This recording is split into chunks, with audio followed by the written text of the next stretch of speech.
Hello and welcome to my channel. I'm Mina. Thank you very much for joining me today. I hope you're doing well. So today we are going to look into some of the tweets from Zach XPT. If you don't know, he is a Twitter profile run by, I guess, a male who looks into different influencers and people who are shilling or just doing some really annoying things on the blockchain. He also goes after some of the hackers, scammers, and just expose them.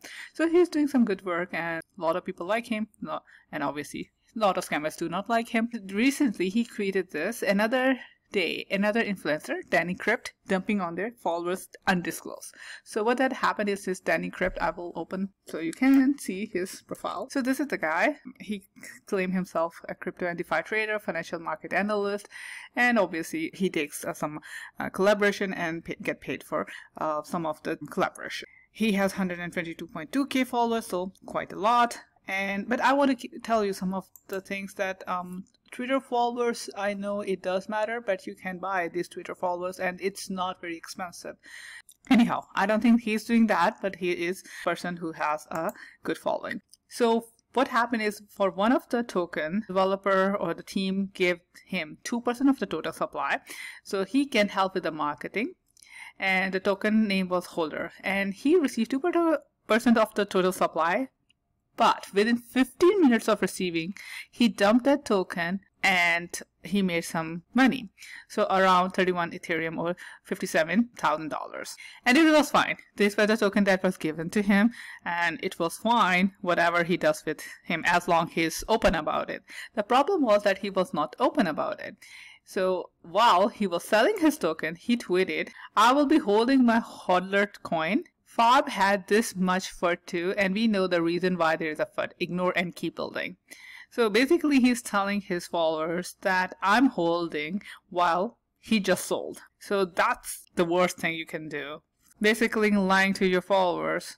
And the only reason you are in this place because you have the followers. So Zach just keep going, and he says that also in his Telegram channel with 26,000 subscribers, he said, "I'm buying Holder here and I think the price has stabilized." Before then, dumping the token immediately. So remember, he did not buy those. He received it for a marketing, and he had a 2% of the supply. He was saying one thing and doing completely opposite. I mean, if you have just gone and just sold it and doesn't say anything, it will be one thing, but telling your investors or followers that, "Oh, I'm holding it and this is where you have to buy because the price has stabilized, or every token has a FUD and this is where you actually go in and buy and basically come out victorious."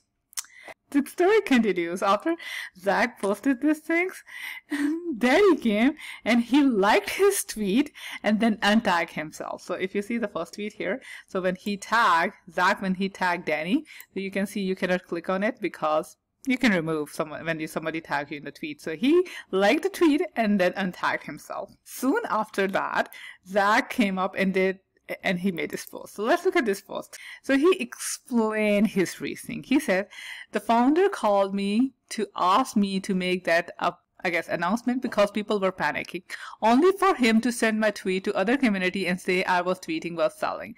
I fell for the bait, because I should not be explaining to anybody why I sold the token I was paid with.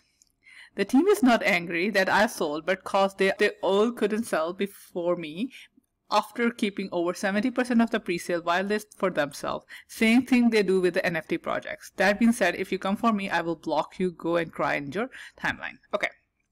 So he's saying that the founder came to me and told me that even if I'm selling and people are panicking, you have to go and calm them down and tell them that you are hodling. So don't tell them that you have sold already. And then he came and basically said that they used him when, as soon as he made that tweet that "I'm not selling, I'm holding," they exposed him. Like, look, he's selling and he's also saying that I'm holding. And then he's saying, okay, well, one place he's blaming the team and everything, but he's also saying the team is not angry because I sold. The team is angry because they couldn't sell before him. It could be very possible. He's saying that their whitelist, they are holding 70% of the pre-sale whitelist for themselves, so they are going to sell it. But then it gives the point, like, why are you collaborating with such projects where you see they are doing such kind of scammy practices? I mean, like, you accepted the money and then you are also complaining about them. Well, that's interesting. Anyhow, so that's what happened, and it kept on. A few days later, it was not very surprising that Danny blocked Zach XPT. That's the easiest thing to do on Twitter. It's such a drama.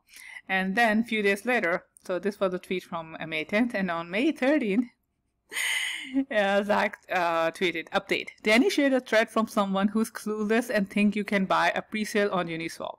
Danny then unblocks me to reply. Idiot, I know they paid you. That's why you cannot speak against them. And then he calls Zach few names. Okay. So do you see where it's going? So somebody else, maybe related to Danny, maybe not related to Danny, he created this detailed thread, because I know people love creating threads on Twitter.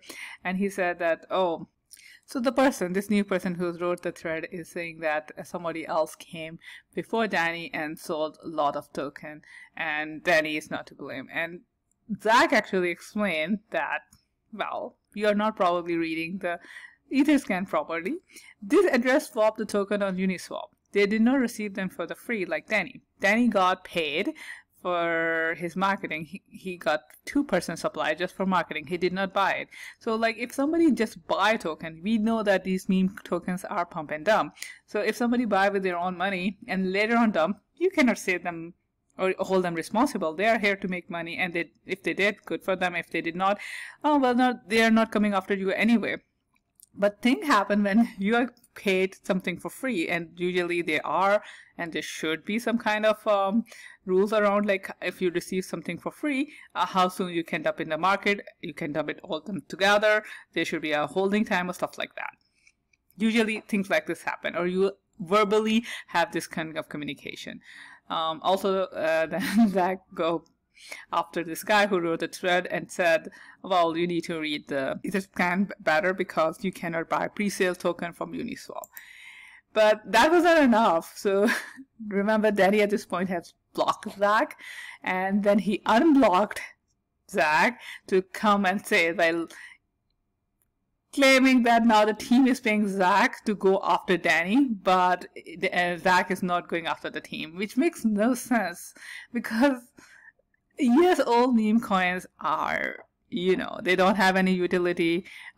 If they have a utility, it is kind of nonsense. We will talk about it later, but okay. And also, people calling other people names, that's like the worst thing. It's like high school or what. And this is not the only time like Twitter has this kind of drama. Everybody knows Zach's repute, and then I guess now you know about Danny's. Either he is so naive that he believed the team and sold his token while following the instruction from the team because they just paid him to lie to his followers. I think you make your own judgment. What do you think? Is Danny right here or Zach is right here? What do you think? And what do you think about this thing, like people getting paid with the token? Should there be rules around what they can do with this token? Should they just be able to dump that into market right away? Or there should be some repercussion. What happened when somebody says one thing and actually they are doing something opposite? Which is so sad, because everything is on the blockchain. Everything is so visible for, people know this address belongs to this person and this one received this many token. And even then they just go ahead and lie, thinking that they're gonna scam or make fool of other people. So yeah, that's what it is. That's what we have come to. This is how the crypto is going right now. Let me know, how are you holding up? I wish you all the best. Happy investing, and I will see you soon. Bye.